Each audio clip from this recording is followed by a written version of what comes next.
Okay, so we are recording now, and we will get going. Welcome everybody to the third full meeting of our group.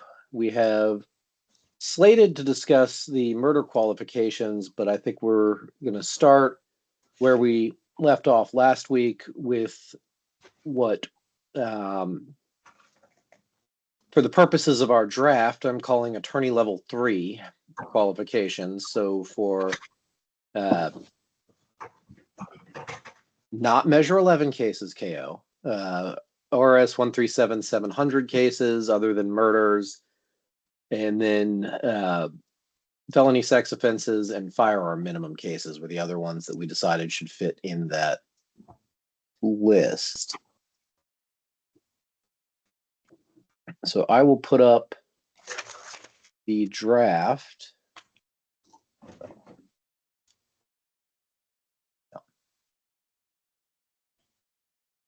Oh, that's tiny.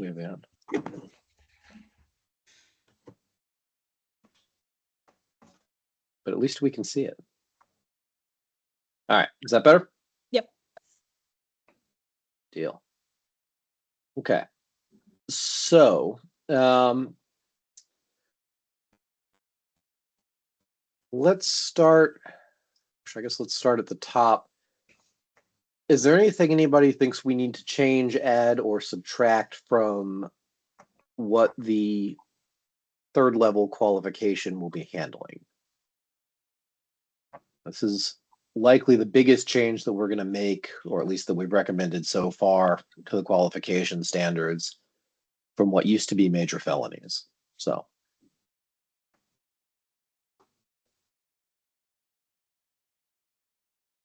Okay. Then let's drop into the substantive qualifications. So we talked about the length of time someone has to be representing clients in felony cases before they move on to the mandatory minimum level cases and the sex crimes.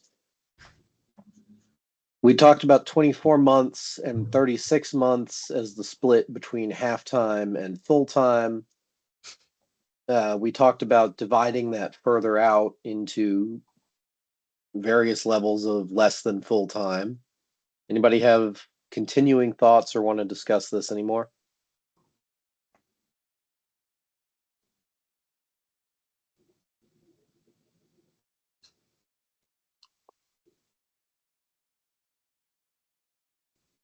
Okay.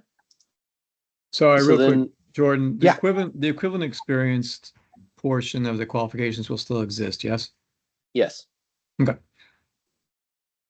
And then that's jumping into what our next meeting was scheduled for, is to talk about what we think is equivalent to what. So we will get to that discussion too. All right. I just don't So think then- anyone. I don't think everyone doing full-time public defense work needs to wait 3 years from beginning to end to get to majors. So that's why I asked the question. So. Okay. Do you think that's an exception to the rule, or do you think that should be the rule? That they shouldn't have to wait that long?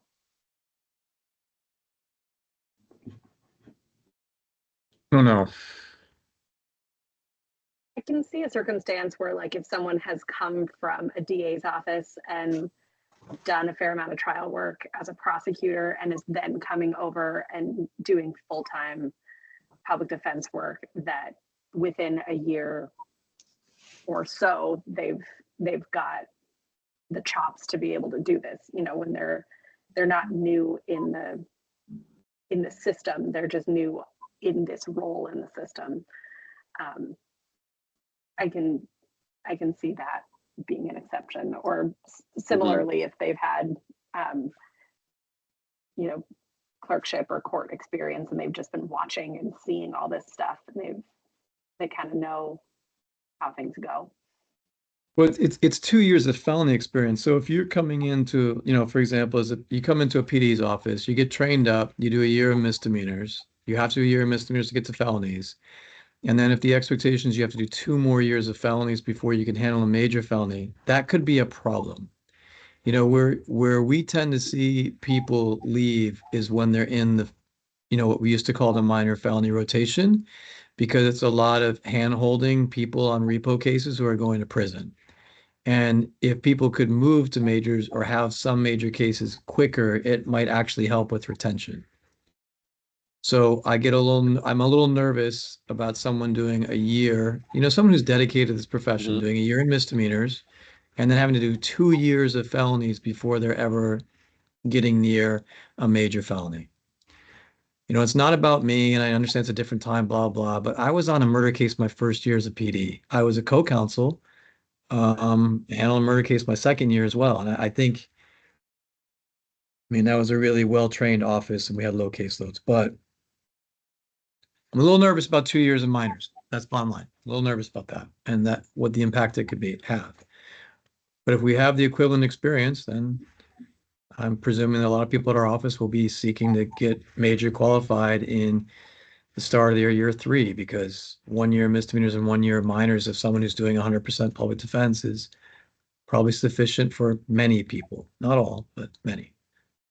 Well, So- I will tell you, in Carl, one of the more difficult questions I've come up with when I was dealing with doing certifications in this job is if we're requiring a certain amount of time, presumably the requirement exists for some reason, and what experience is equivalent to the amount of time in the profession. So I think if we're worried about the amount of time doing it, the place to adjust that is here and not as an equivalency thing. Okay. And you know, I see where your worry comes from, and I will say that I think it's not just your office that tends to lose people in the lesser felony grind. Sure. Does it make more sense then to have a number of cases requirement or a more substantive benchmarks requirement than just a period of time? I think that makes more sense. And I'm sorry I wasn't at the last meeting, but when I read this,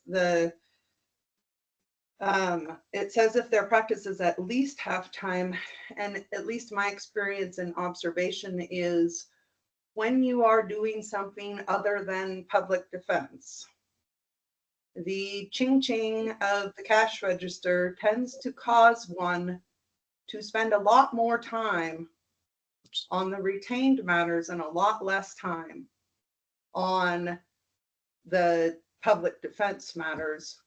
And when I read this, I thought that was what that was aimed at. But I agree that if you're full-time and this is all you're doing, your motivation to become better, I think, is larger. And so, and that's, at least in Klamath County, that has been my primary concern. We have a number of attorneys, and granted, they try really hard, but that I have not seen motions out of, and this is backing up to when I was the chief prosecutor, and we had notorious officers who didn't seem to understand constitutional ramifications. And I was talking to my deputies saying, why aren't we getting motions out of them? And we went so far as to suggest strongly to some of these defense attorneys that we needed motions to come out. And some of them we just didn't file, but you're not going to get that out of very many prosecutors' offices. So circling back around to this, 24 months, if their practice is at least half time, then do we say if you're full time, you get 18 months, you get 12 months? I mean, because you're going to be doing what you're supposed to do, either that or you're twiddling your thumbs. That's what I was trying to get to last time. Yeah. And I agree with you. I mean, I just, and then the other thing, I hope it says co-counsel second chair, 700 cases. Is that what we decided? That seems The stuff highlighted in blue was discussed but not decided. Okay. Because that And- seems a bit, And I guess Eve, it's technically not speaking, none of us 700 decided, cases. but It's 137, 700, not 700 total cases. Oh, that makes so much okay. sense. Okay. Ah, that makes more sense. Yeah, put that in there and then We're we're never good. gonna get that. Feels like That is bad note taking. it's And more- shame on whoever was taking notes at the last meeting. Thank you so much for that clarification. Thank you. I wanted, I'm much more Go ahead, on board Reed. with that idea. to Carl's point, Carl, we have the same problem, and every office that I've been in, when you get to that kind of minor felony grind, a lot of people start going to prison, which is a new experience for you, and there are a lot of them, and you have to work really hard to try and keep them out, and that's where people like burn out a lot, right? And if the major felonies, if these 137,700 cases are, I don't want to say an off ramp, but something that is meaningful for that person to work toward. I don't remember if these are ORs for A, B, C, D, E, and F, but in that second year, right? Like say you do minor felonies for a year, in that second year, that's when you can be doing your co-counseling, right? That's when you could be co-counseling 3, 4, 5 cases from start to finish, or 7 cases start to finish. You have that time to build in that, you have enough time to build in some mentorship, right? Some supervision, so that when you hit hit year 3, you've completed all of those. We know, or an attorney can say like, look, I've done this work. I've done this work at this higher level. I've co-counseled cases. I've seen how more experienced attorneys have worked on these cases. I've taken cues from the things that worked and things that didn't.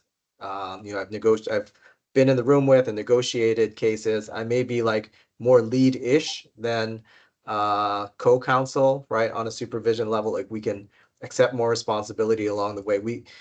To me, the extra year has built in that time so that you have 1 year of like just fully swimming in that mess, right? That really terrible thing, so that you have an idea about who you are as a person and an attorney, and you have like this relationship with the courts, the cases, prison, like this personal professional relationship with all these ideas. And then in that second year, you're like, yeah, things are getting serious. I'm going to have supervising attorneys. I'm going to have experienced attorneys. I'm going to be working closely with them to get, these other, I don't want to say qualification items, but these qualification items under my belt. And it gives time for that to happen in a way that if we just said like 18 months, or if we just said 1 year, then the time spent like handling the minor felony cases, a person could get distracted by, getting these more serious cases and co-chairing and second chairing these more serious cases later. And for me, one of the things that I've been kind of reflecting on through this process is one of the contributors to burnout is having too much responsibility too soon, and not having people. I mean, if you're in a firm like this or a nonprofit, you'll have people to rely on, but having that responsibility too soon can harm even the best attorneys, right? And it could harm more the most caring attorneys. And so, sometimes it's for us, the parents, to say like, you need to slow your roll a little bit. As someone that, had not a similar experience to you, and we're doing murders in my first year, second year, but started doing, assault 2s and robbery 2s and things. And, around the second year, that wasn't a healthy time for me, right? In terms of like the kinds of work that I was doing, the expectations I was setting, and then the pressures from the other cases. So, I mean, I get that's I think why I landed on 1 year for misdemeanors and then 2 years after that. But I mean, it's not set in stone for me, right? Like if there's another qualification, if there's a way we can, reward someone who comes to public defense, maybe with different lived experiences and has like a different relationship with people and this kind of work background, and is able to, be more centered about that. I think that having another qualification path would be fine, right? Like I'm thinking of this in terms of protecting people who are new to the profession, fresh out of law school. Like if this is my track, this is the minimum track. If we can create a space for people who have been, you know, in high stress jobs for a long time and have, you know, good people and work skills, you know, they're coming to these as like more fully fledged adults, then if there's a pathway that we can create for them, for those folks, I'm not opposed to that. But the reason I make these comments is because I just worry about kids coming in and flaming out because they had too much to do. That's just my thought on that. I would tend to agree with that. And I've actually seen people, granted, I'm new to my office, but I've seen the repercussions of people who leveled up very quickly and then had to take a leave of absence because they were burning out. So, and also like when you're going from minor felony to measure 11s, you're also not only jumping from like a lot of social working hand holding to more serious cases, you're also starting to get a lot more cases that have forensic evidence, scientific evidence, doctors, all that kind of stuff. So your trials go from a day, maybe two, to a week, maybe two. And that in and of itself is very draining. I So I agree guess- with what everybody's saying, but I also want to highlight, I also agree with what Carl's saying. You know, if I'm when I first make the leap from misdemeanors to the level 2s, you know, I'm going to be excited, but that's going to wear off quickly. And 2 years just feels like a really long time. When it does, you know, when the excitement does start to wear off, where I think if it's something like 18 months, it just seems more doable, I think, for somebody who's in that slog of, oh yeah, I can make this and get to where I want to go. So Well, let me remember, we're me building out suggest legal this. clinical programs across the state as well, right? So Right. a lot of the people we're hiring have been CLSs for 3 months to 9 months to a year. And now they're coming in, they've done that work for 3 to 6 to 9 months to a year. Now they're coming to misdemeanors for a year. Then they're going to felonies to make them wait 2 more years when They can leave and a do lot of felonies. time major felonies are more like misdemeanors. It's like domestic violence that become felonies or majors, and armed robberies and things like that. Like, I'm sorry, the stakes are high, but I don't know, if you can't handle the stakes in public defense, well, then that's just another issue altogether. But it's like in terms of being able to be a trial attorney, if you can try complicated DUIs, complicated DV misdemeanors, I just don't think it's that big of a leap, truthfully, up to armed robberies and things like that. I just don't. Well, I and think people also, can let get me there. let me ask Uh, this, if I could, KO. of One of course. my issues with the qualification standards as they stand now is that to get to major felonies doesn't require anything other than a length of time in the practice. Right. I think time is a particularly poor measure of skill. So Agreed.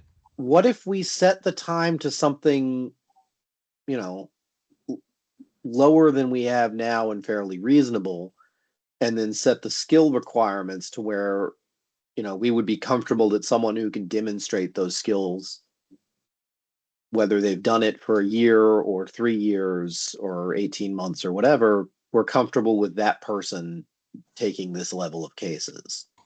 Do we have to have a time component at all? I mean, I agree that I think it's kind of, it is not, like my experience doing consortium work is not analogous to somebody that has been enveloped into a public defender's office in the metropolitan area and is getting a bunch of cases and has a lot of support networks. And like, those are just two entirely different experiences and two entirely different animals. And I agree that you're people with, you know, I was a CLS for a year.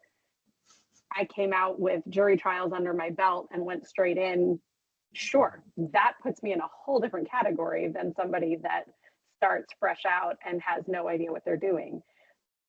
I was ready for felonies much earlier because of that. I think that's a really valid point, and I don't think that time in a particular level or time in the practice of law necessarily, it's so much relating to past experience and just the personality of the person.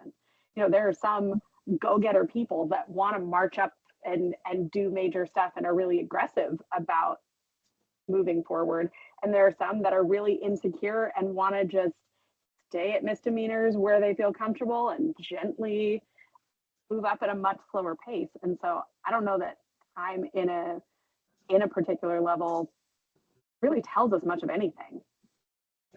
So Charles, and then I think I want to move off the time question and come back to it later.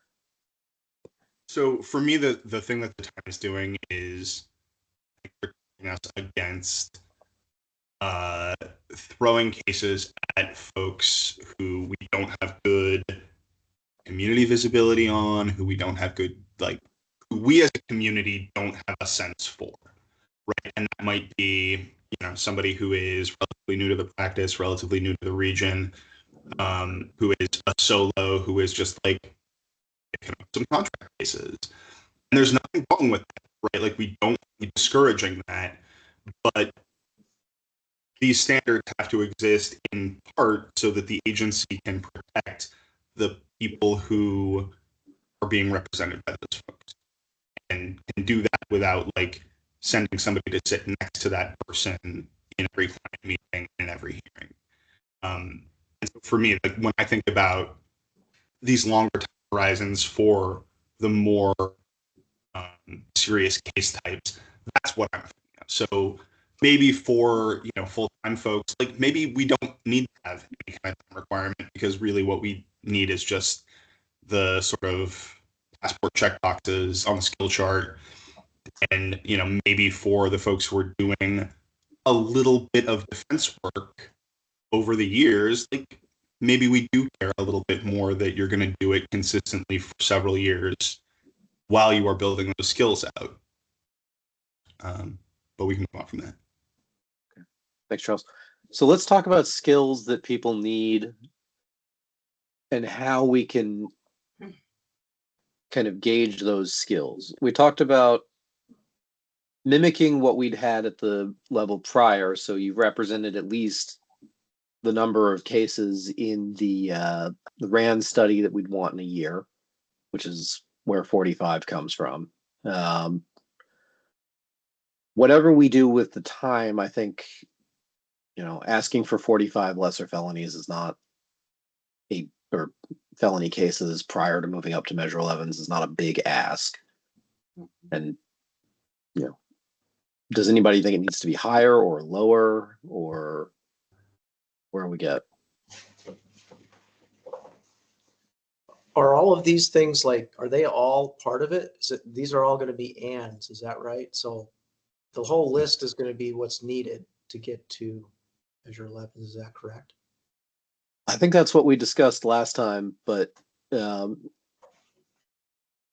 don't know that we have anything set in stone at this point. I think as long as we included or equivalent experience or something like that as an out, I like I like an and list, as long as there's an exception or a unique circumstance. Write me a letter that it tells me that you work in a county where you weren't able to get that many cases in the course of 2 years, and tell me what happened. Sure. Mm-hmm. Well, I think that the equivalent experience and with supervision will be included. I expect that the agency might be clarifying what each of those means, and what's going to be required in each of those, but I expect that those would be throughout a way for people to qualify.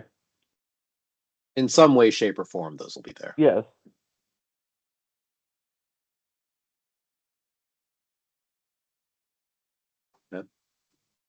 With the clarification that it is a 137,700 case that someone has to co-counsel and not 700 cases.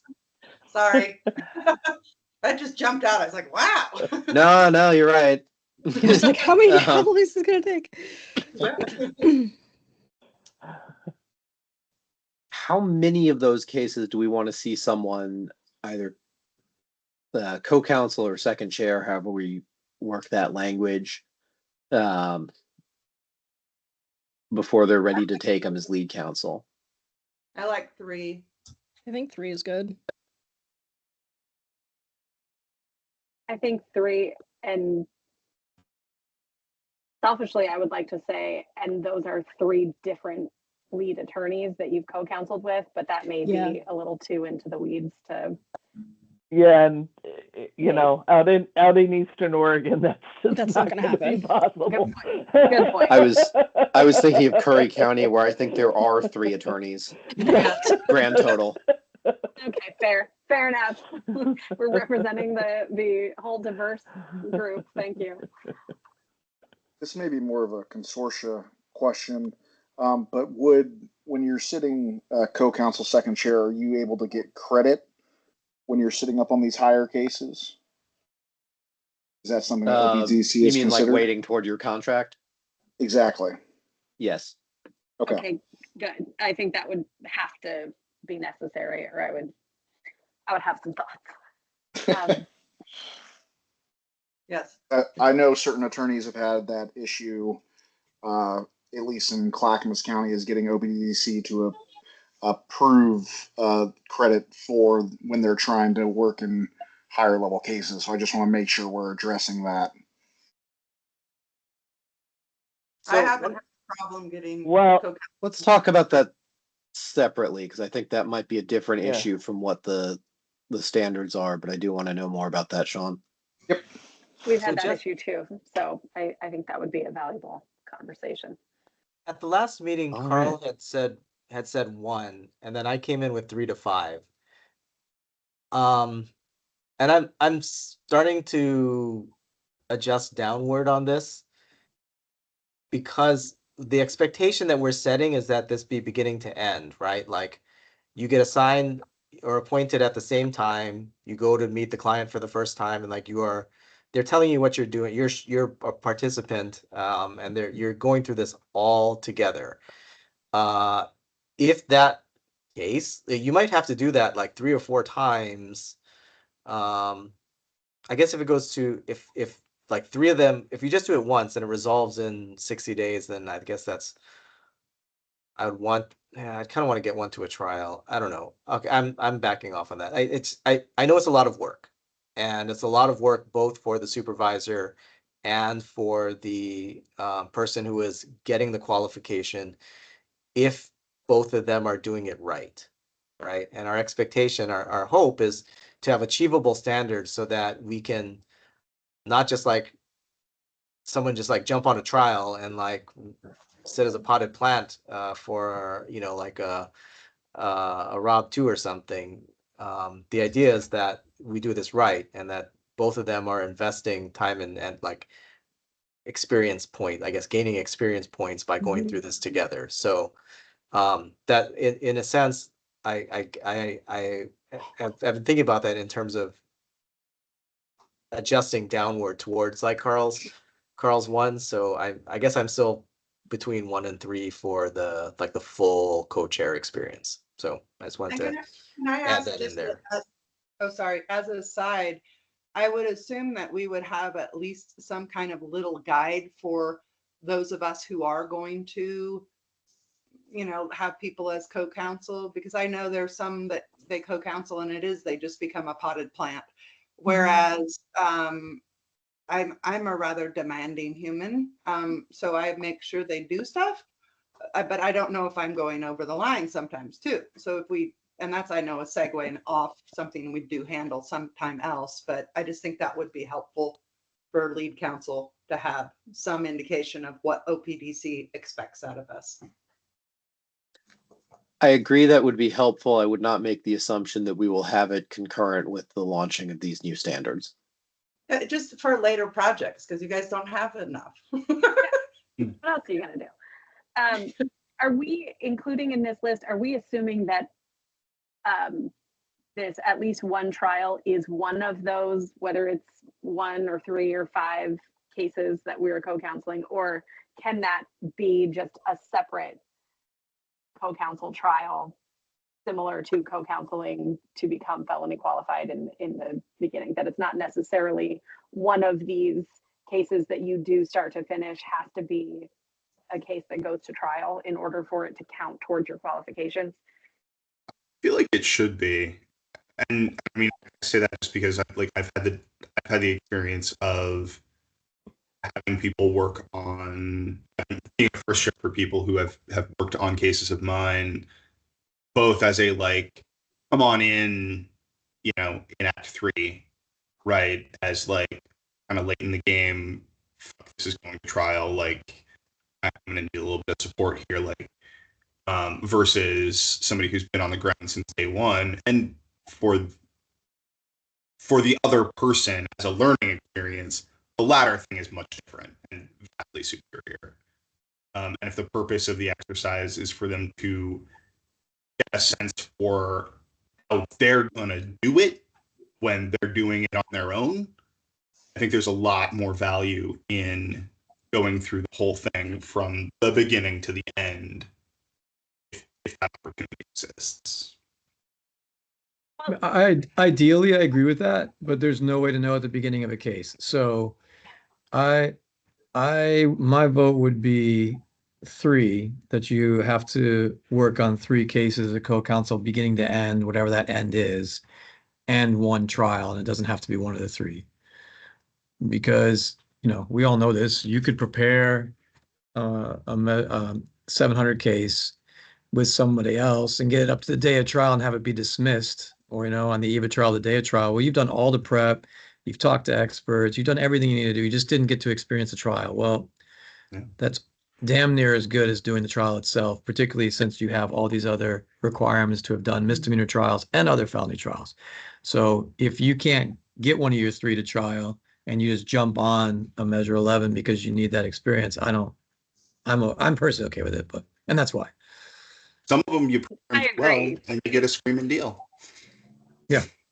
But I totally agree. These are not novice trial lawyers at this point. These are people Yeah. that have had trials I- under their belt. So that part isn't as significant to me as Yeah. it is going through the whole experience of prepping that case, dealing with those clients, dealing with the, you know, expert issues and whatever else may come up in these cases. And there are so many things that could come up in these cases that I do think 3+ is more likely to give you a fair representation of, you know, none of these cases are similar, and so you could have 3 and have 3 completely different expert issues and 3 completely different things that you're dealing with, and it's, you know, 700 cases are like playing whack-a-mole. You don't know what you're going to be facing. Okay. So, yeah, I like 3 cases and a trial, but not necessarily a related trial. When we're talking about beginning to end, I guess one of the things I'm curious about is where we want to.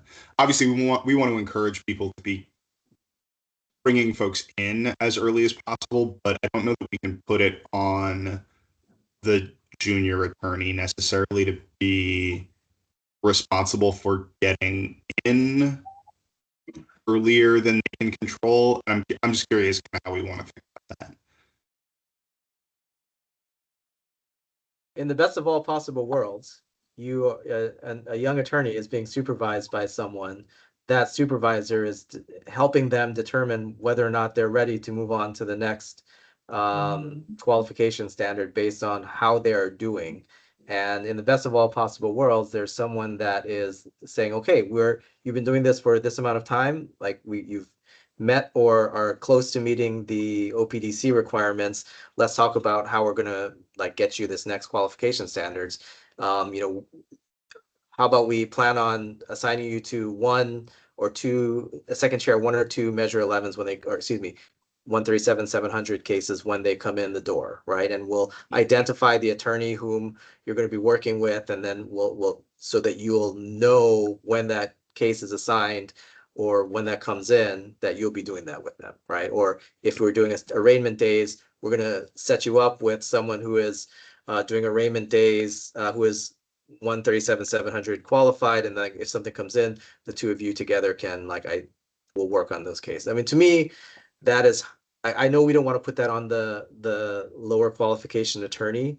To me, the agency and the commission should be supporting supervision in a way that makes this a meaningful and measured and practice appropriate steps. But if you're in a different situation, then I can see that you might have to do a little bit of hustling to work with whoever's assigning cases to say, hey, can you assign me to the next one with someone else so that I can start working on these kinds of things. I mean, that's what we have already. We have younger lawyers needing trials, needing felony trials, saying, hey, does anyone have one that I can jump on? Hey, can you supervise me with these experiences? I mean, we already put the onus on the attorney seeking experience for qualification to go find that experience. And I think that's, somewhat reasonable in a circumstance. I like in our consortium, I know that we have attorneys sign up for whatever Measure 11s, 137-700s that come in that day. This lawyer is taking them. And so a younger lawyer can go approach that person and say, hey, can I jump on these with you on that day? Or can we coordinate that we're going to sign up for a day together and take whatever cases? So I don't know if other consortia are similar to that, but I don't think it's probably very easy to walk that through in a public defender model. I think it's somewhat feasible in the consortium that I'm familiar with, but I think that's just going to be kind of the onus is on the younger attorney to advance their own career. And I think that happens, and that it is also good because it shows a motivation on the part of that attorney, right? If they aren't motivated, we don't want them there. It also allows people to move at the pace that they feel comfortable moving at. I mean, I remember having to beg and scrap to try and get onto trials to get moved up. But I've also seen people who get moved up and they're like, I have no idea what I'm doing. So I think people need to have agency in their own qualifications. Well put. I like that. I'd like to say something about, so paragraph B, if the thing that I'd like to say is just there's been some discussion about exceptions for experience. And so like if you had somebody that was an experienced trial lawyer, say like in a prosecutor's office for many years, and comes over and has like 30 trials, I guess what I'm getting at is I just don't know. And if they've handled really serious cases, and I know there's a difference between, say being a prosecutor and being a defense attorney, but I just don't know if I guess what I want to know is, are we going to make that person have to second chair 3 cases before they're qualified to handle Measure 11s from a defense perspective? And I just think that there should be exceptions for people with experience. I think in Isn't that that scenario, already included? Sorry. I think in that scenario, that's probably when co-chairing would be the most valuable, because then you're getting to see the go into the jail and meet with your client, and the client report things that you're not getting as a prosecutor. I think you're right. The trial components are probably the least significant parts of that, but the client management and the things that you will get in second chairing or co-counseling from start to finish, I think are probably really valuable to a lawyer in that scenario. Might be, And I would say exceptions for like the trial experience. Absolutely. This person doesn't need to do one more voir dire. You know, they don't like that part they've got squared away. And so I think maybe for commensurate experience for each individual part makes sense to me. And I think that was one of the reasons to break out the different parts of what they have to show. Because I mean, someone who coming over from a DA's office can say, yeah, I've had as lead counsel for felony cases that were tried to a jury or a bench. I've tried a Measure 11 case or 700 case. And we can say, okay, you don't have to meet those criteria, but you do have to co-counsel, at least 3 cases that fall under this, because, you need to learn how to do things like, how do I get into the jail to see a client? I think also though there's a mindset shift that is accommodated by that co-counsel. I mean, we've had a lot of prosecutors cross the line over to the defense practice. And there's a mindset that comes with having been in prosecutor's office for a long period of time that needs to be shook before you can actually say they're going to be giving adequate representation of the client. And I don't know, I think that jury selection is definitely a different animal when you're on the defense side. And so, at least co-counseling, they get to, and having to go through a trial as co-counsel, they get to have that different look. I think selecting a jury from a prosecutor standpoint is a very easy game.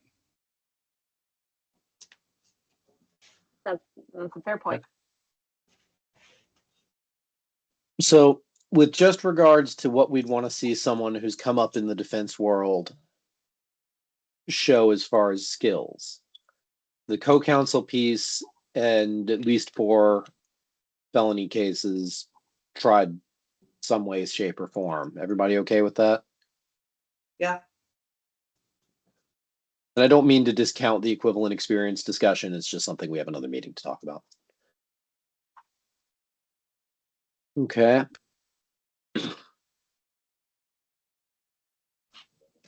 So I think this we account for in section D. Not sure why I put it in there twice, other than that I was kind of running through this.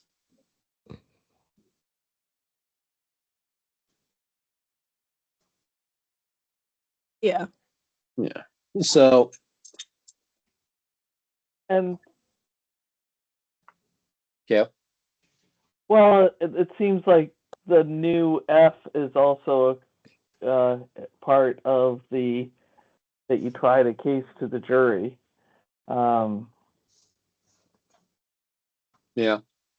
I agree. I think Do we care to take out the time limit? Because the time limit was in there, time expectation was in there for a separate reason than the try to 700 case reason. I mean, if you have a, go ahead. trying a 3-day trial is very different than trying a 2-day trial, just in terms of endurance, in terms of the complexity of things that last that long, the length of time people are on the stand generally. Just the I trial think management of it. trial Yeah. management, it's once you cross onto that 3rd day that's not deliberations, it's a whole different animal. I personally agree, and I knew that as a grown up when I had to buy like a 4th trial day suit, right? But we can't. I have a hard time making that a requirement because the length of trials is so unpredictable, and things can happen quickly or things can happen slowly. I think if you're in the muck on like one 700 trial, it's going to be more than a day. It probably get onto the 3rd day. I am less, and it's going to carry a lot of work. So I'm less wedded to, I fully understand, I get, and I endorse the idea that the 3-4 day trial is like a different beast. And if you're doing that on your own, and you're not ready for it, it will be something else. But as a minimum standard, with the unpredictability of the trial length, I'm not like super excited about having that as a standard. And I would agree, because sometimes it just depends on the nature of the prosecutor you're across from. And I don't know if you put a 3-day requirement in there, is the incentive then to drag out a trial? Because sometimes that opens the door to asking those questions you're never supposed to.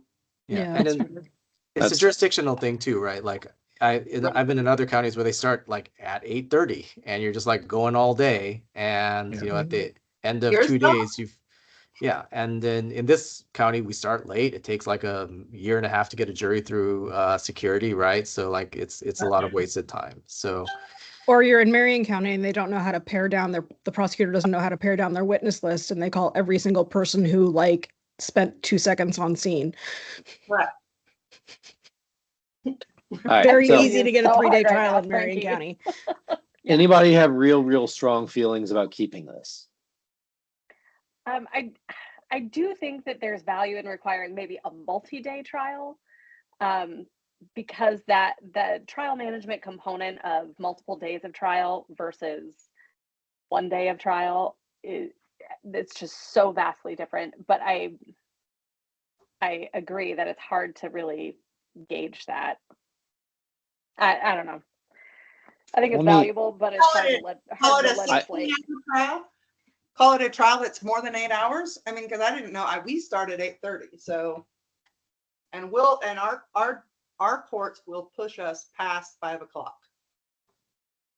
Well, let me ask this. If we are requiring at least 4 felony trials and 1 trial as co-counsel in the 137-700 cases, is there a remote or more than a remote chance that one of those is not going to meet a length of time standard? No, Then I think that's probably duplicative. Almost none. agreed. And if it doesn't, then I feel like it would be real fluky and unfair. I mean, and I guess with the examining witnesses and doing all those things, I mean, I've had plenty of felony like UUMV trials or UUW trials that are like, yeah, this is the last, we're done by noon. This is great. You know, but I think, you know, for examining witnesses and having forensic experts and things like that, you probably cover your bases. That takes us to the last blue section. Jordan, don't hate me for this. But I just I want could to say never something hate real you, quick Carl. on yeah, you could. On Yeah, that's probably E, true. yeah, on E, I gotta tell you, someone made a point, I apologize who gets credit for it, about creating perverse incentives with these qualifications. Mhm. And I think it's a perverse incentive to say 4 felony cases, at least one's got to be a jury. That's just rubbing me the wrong way. I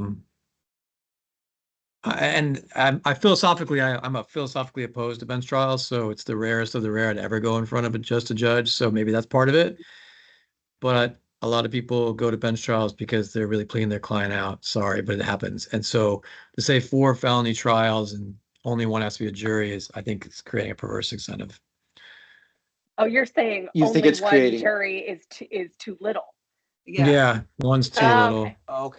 okay. I mean, I think there are plenty of strategic reasons to do a bench trial. In terms of, I mean, some sex cases where your client looks like somebody who might do those things, maybe doesn't play well to a jury. Or if there's really just like a legal issue more than a factual issue, I think there are legitimate reasons to do bench trials. I think jury trial is definitely the default, but I don't think that there's improper like there are proper strategic reasons that you do a bench trial. Yeah, but Yeah, I think of what we're course, trying to but 75% of the time? It's a In cop Carl's- out in well, a lot so of in ways. this Yeah. in this category, right? We're talking about, we don't want to call them minor felonies anymore, but like we're talking about sort of like bread and butter felony cases, right? Like for the most part, these ought to be kind of jury bait, right? Like obviously you get in front of the right judge with the right situation, like sure, bench it, right? Like do that.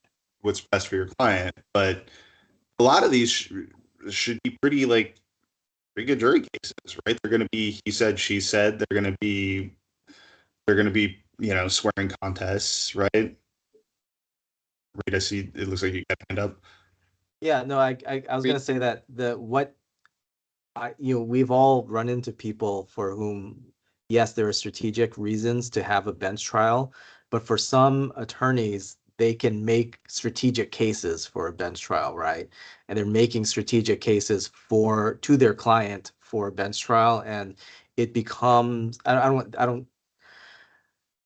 we've seen it happen, and I would not want that to be a good. I think we all in this group, right? The people in this group, we're default jury people. It seems like the sense I get is like this group is default jury people. So like Right. our use of bench trials is like something peculiar or specific or peculiar.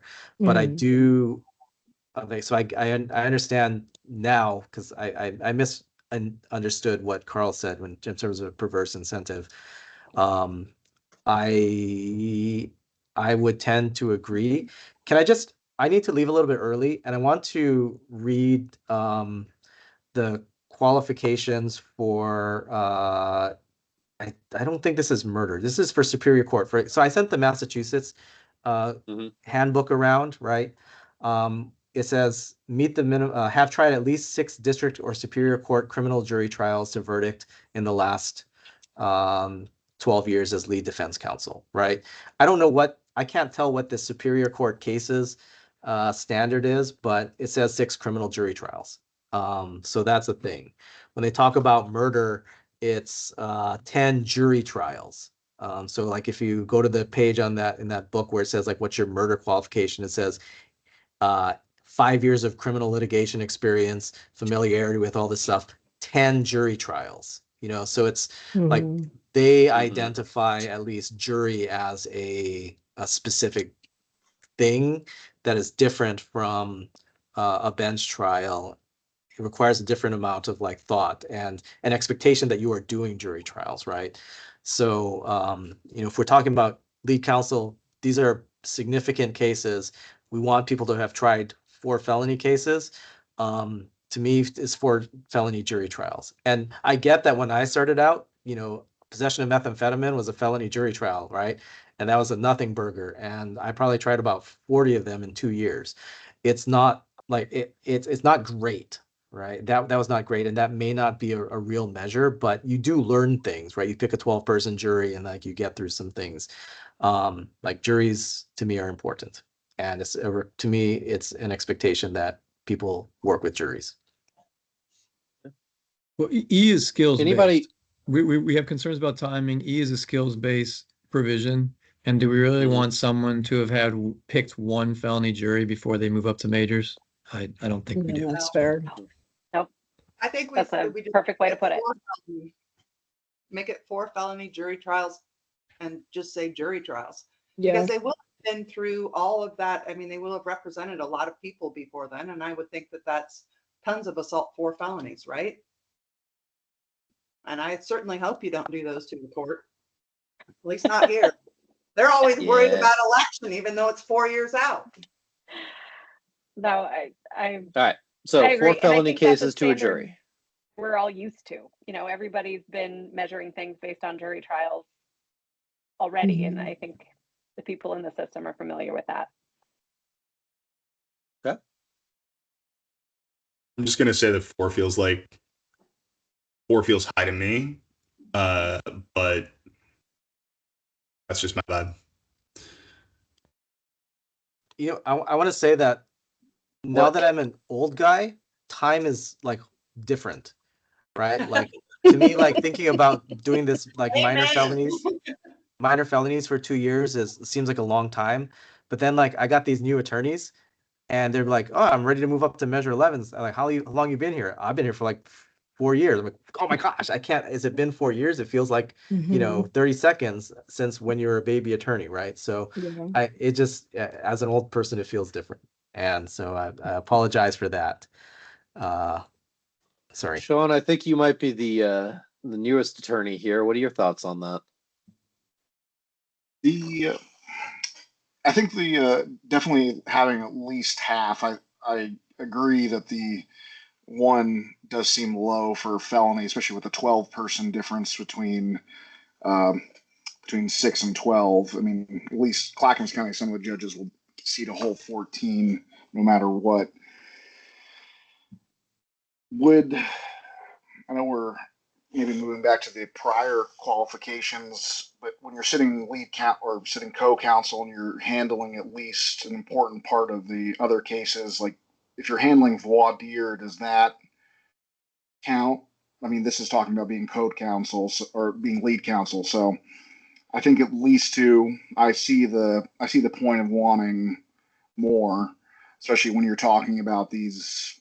Well, not ballot measure 11 cases, but the really big ones. You want that solid foundation. So that this is something I maybe not be very qualified to speak about, if I'm being honest, but I think at least two, possibly more.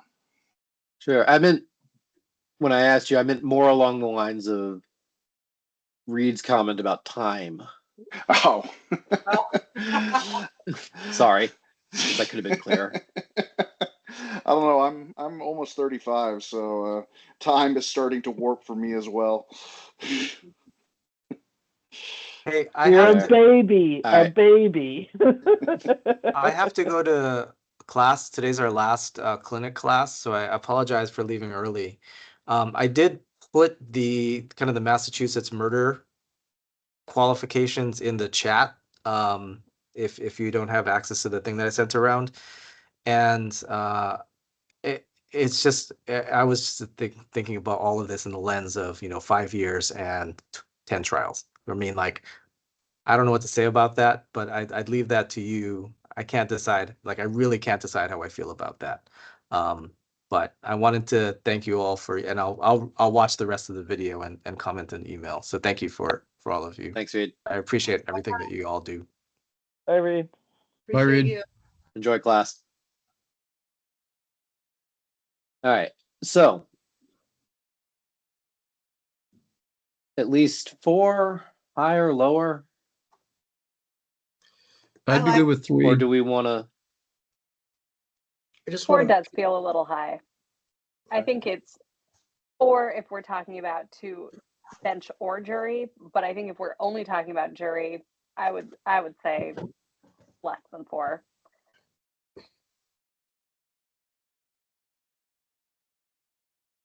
Three. No, I think 4 is reasonable because but then you guys can correct me wrong, but this is my feeling, and having done capital cases and a number of trials for the last 20 some years, I firmly believe you win or lose a case in how you select that jury. I really honestly believe. I think the trainings that I have gone to on jury selection are the single most valuable experience I have ever received.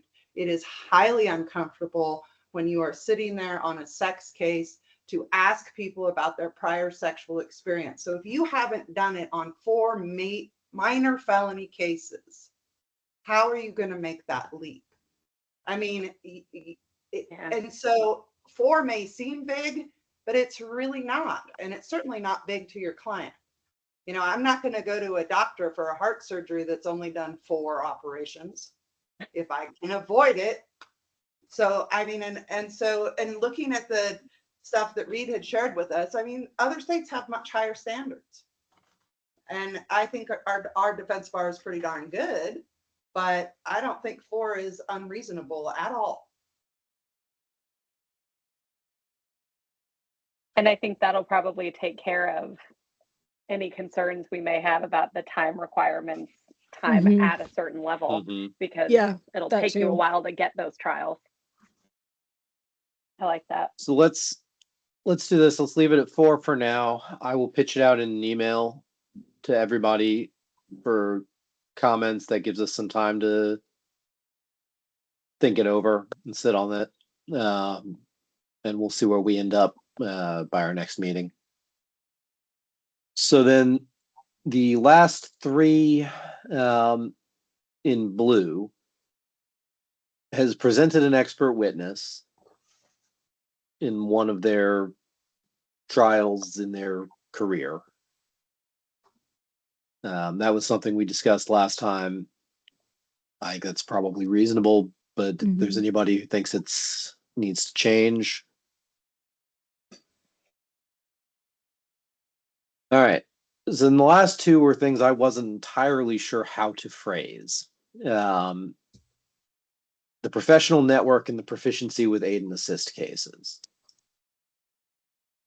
I think the aid and assist cases are easier to figure out, so let's start there if we can. Can I ask why they're? Is this the first time they're coming up? I missed the last meeting, but were they?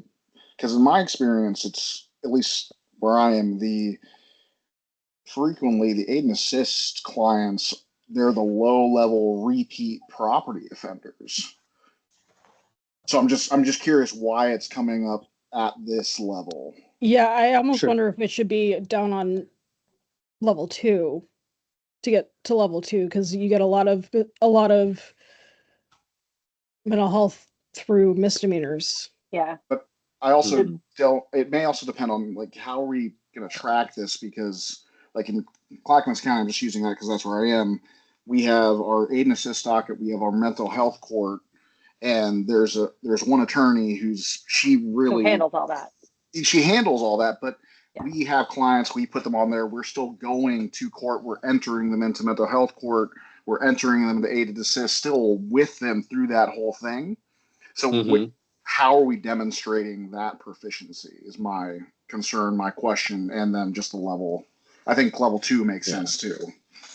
So this was something that came up at the tail end of our last meeting, so I don't know that it's been thoroughly discussed, but that's why it is as vague as it is when Okay. it's written.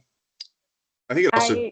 And it seems to Go me that somebody can demonstrate their proficiency by saying, I've had all these clients as misdemeanors that Mhm. have had aid and assist issues that I've had to work through with them. And that would be how they would Yeah. demonstrate their proficiency.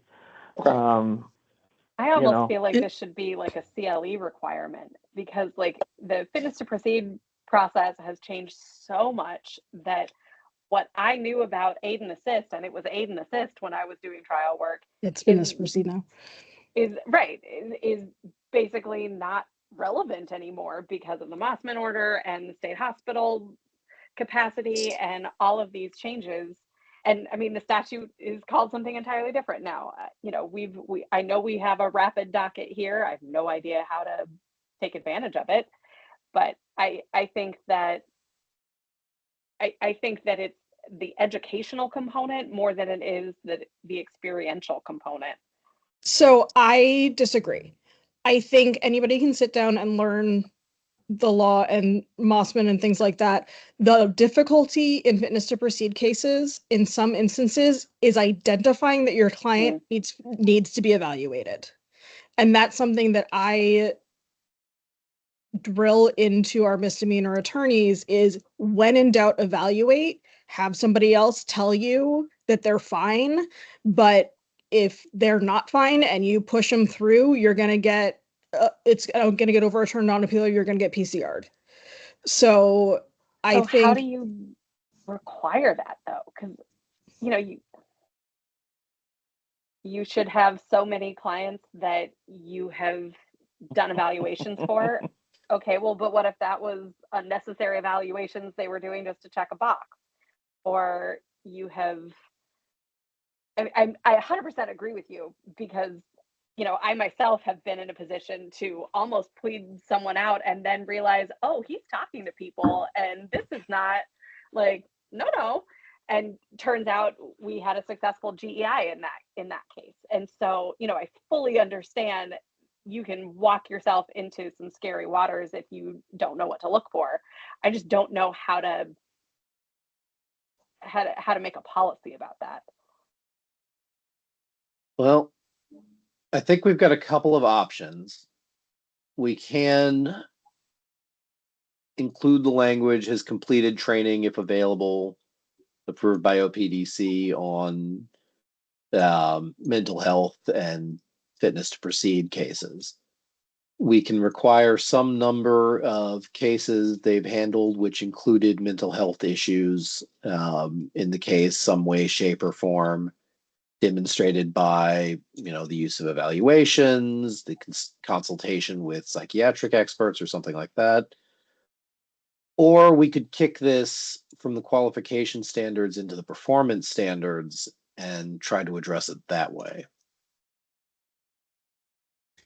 I feel like this is a standard that maybe this is something that belongs in the performance standards, and tell me if I'm wrong about this, but like, I think it's different at the misdemeanor level than it is at the major felony level, both in terms of the style and the substance. Right? It presents differently with kinds of clients, and the practice is different. Right? The needs of the practice and the needs of the client are really different. So maybe the right way to handle it is either to have kind of a multi-phase qualification, right? So like at the misdemeanor level, like I have consulted with forensic psychologists about my client's mental health. And then at this level, maybe it's like I have, litigated aid and assist issues, or I have dealt with clients, going to and from the state hospital, or something maybe a little bit more rudimentary, but people need to be, I think, prepared for that moment on a Measure 11 case when, like, oh, your client's been at the state hospital for a year, and all of a sudden the state just wants them to be there indefinitely, right? Or like you get that motion for a cell order for the first time, and it's like you've never litigated this before and nobody warned you. You need to be able to like move on that stuff fast, and those timelines come at you quick. And I suppose also relevant to this conversation, the quasi-criminal group is addressing EDP. standards for extremely dangerous persons cases. Right. So those will be separate.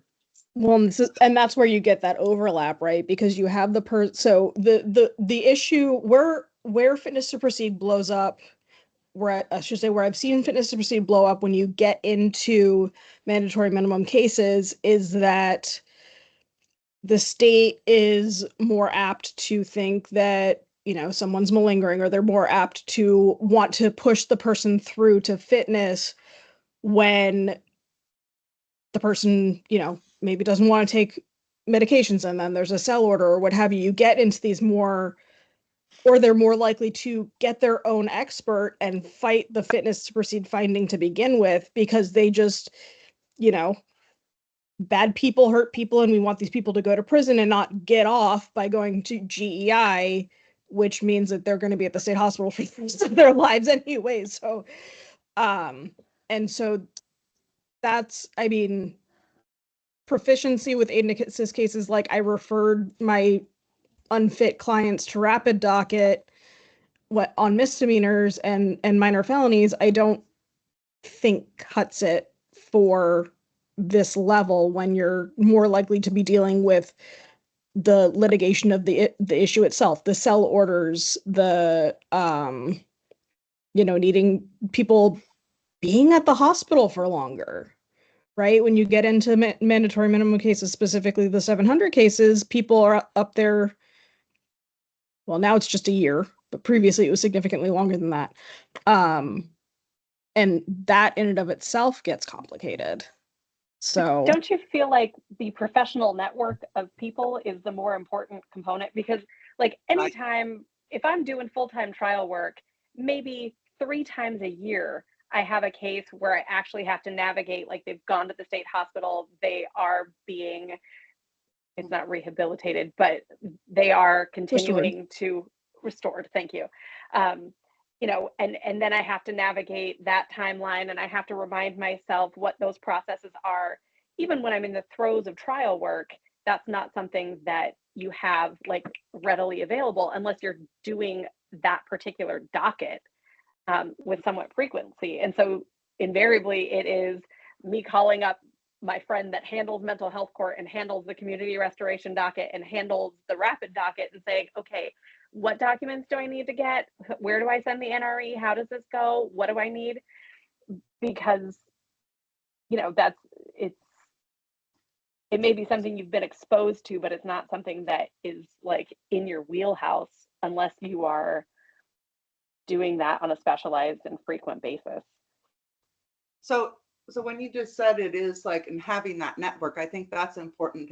And again, maybe this is a practice difference, but when I have Measure 11 clients and I know they're looking at a long time in prison, we began digging backwards and looking into their mitigation potential. Oftentimes, not always, but oftentimes I pull in a psych anyway. Mhm. And so that psychological comes in, and then that expert tells me, hey, because that's one of their screening, I don't think this person's able to aid and assist, and we explore further. So maybe this is a performance standard that I guess, in my humble opinion, you should be doing on all cases. You not a full psych on every single misdemeanor, but you know, I've had a client that had 104 arrests before he finally went to a shrink when he got me. And most of those were misdemeanors and minor felonies. And we didn't play hardball until he had a sex case. And so then we got all of that information. And I guess from that was many years ago when I was young. I just think this is something that defense attorneys need to be familiar with. And it's not just the aid and assist, it's also intellectual disability, it's neurodivergence.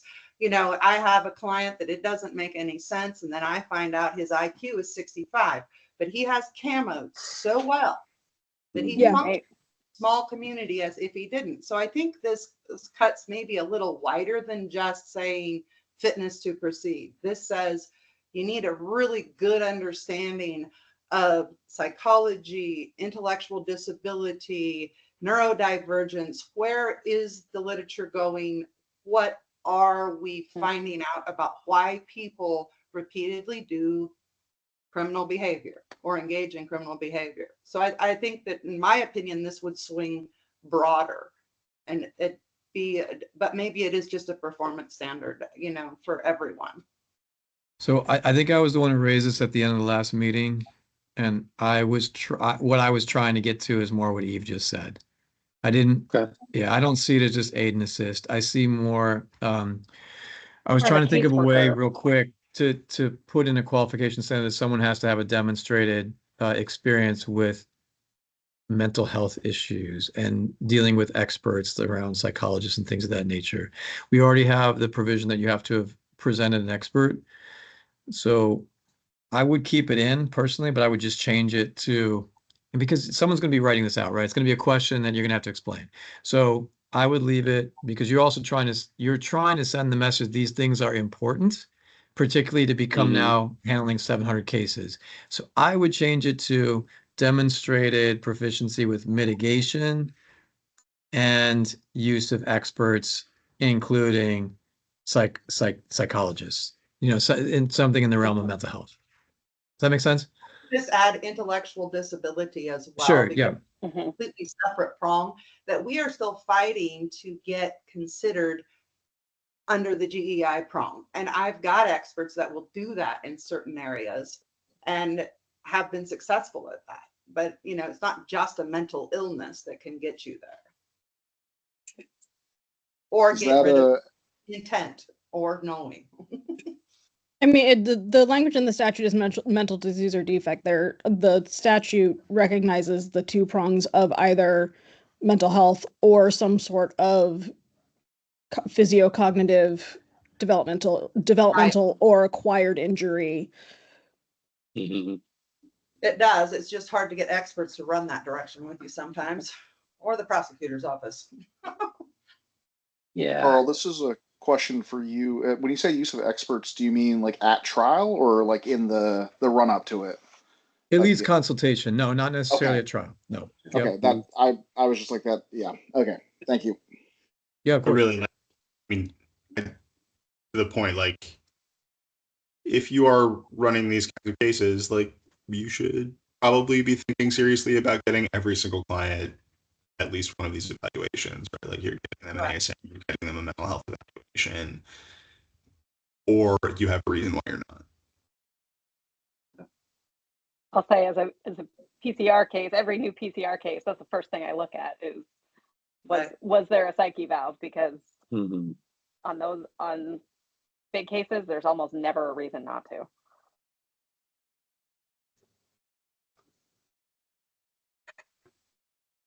Okay. So, being cognizant of time, it is about 6:20 and we are scheduled until 6:30. I can take these. Well, I'd like to talk about G a bit, but then I can take G and H and wordsmith them a bit and send them out for people to review. I do want to chat about the rest of our timing. We have a deadline on the 13th to have come up with at least the bulk of what we're going to recommend. And we still have to talk about murders. So I think we're going to need at least one more meeting than we had scheduled. I don't know. I think that standard that Reed pointed out about Massachusetts murder sounded pretty good to me. Me too.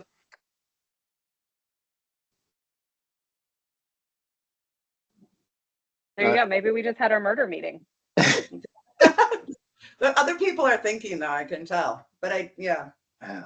Yeah. So I think what I'll do is I will send out an email and maybe a link to a doodle poll for potential meeting times next week. If we can get a substantial number of people together next week to talk about the murder qualifications, so much the better. If not, we will email discussion around and maybe we just adopt whole cloth Massachusetts's requirements. The other, sorry, I'm going to be out next week and I'm going to be on a boat in Mexico fishing, so I don't know that I'll have cell range. well, maybe Eve, the thing to do is take us all with you fishing on a boat in Mexico then. That'd be great. There we go. Now we've got a meeting. I would probably have one. Anyway. No, good luck. Fish well. That sounds way more fun. But I'll than review what sitting Reed here. put up and add any other suggestions. I think most of what you guys have developed here is pretty good. And then I do really like the other standards that were offered by Reed though. Thanks. The other thing I'd like to discuss when we're talking about murder cases is what we do with the current murder co-counsel. I was about to ask If we're shifting to an expectation that people at attorney level 3 are taking 137-700 cases and we're developing that, do we need a specific carve out per murder co-counsel? Should it be anybody at attorney level 3 can co-counsel murders? Should there be something else? And a couple other questions I've got thrown in, but that's the other big one I'd like to chat about when we talk about murder cases. So I think be on the lookout for another email for scheduling another meeting. And then anybody, let's see, we can workshop the professional network language, and I will send that out in an email as well. And then I think that puts us at a solid place to adjourn with about 5 minutes left in the meeting. Unless anybody else has anything for the good of the order before we go. Thank you for organizing this, Jordan. You do a good job running meetings. I know it's hard. And thank I you. really Dave. appreciate you guys guys- and all the work you've been putting into it. I think we're doing well so far. Thanks, everybody. Probably can't tell if you were getting ready to say something. No, thank you. Appreciate Okay. everybody. Good to see you all. You had that And go leaning into blue. the camera Sorry, look. after that huge victory of Ohio State, I can't let it go because I'm still in bliss over watching Go my team blue. win 4 straight years. So go blue. Okay. All right. And on that note. On that note, happy week, everybody. Thank you very much. See Bye, ya. guys. Bye. Yeah.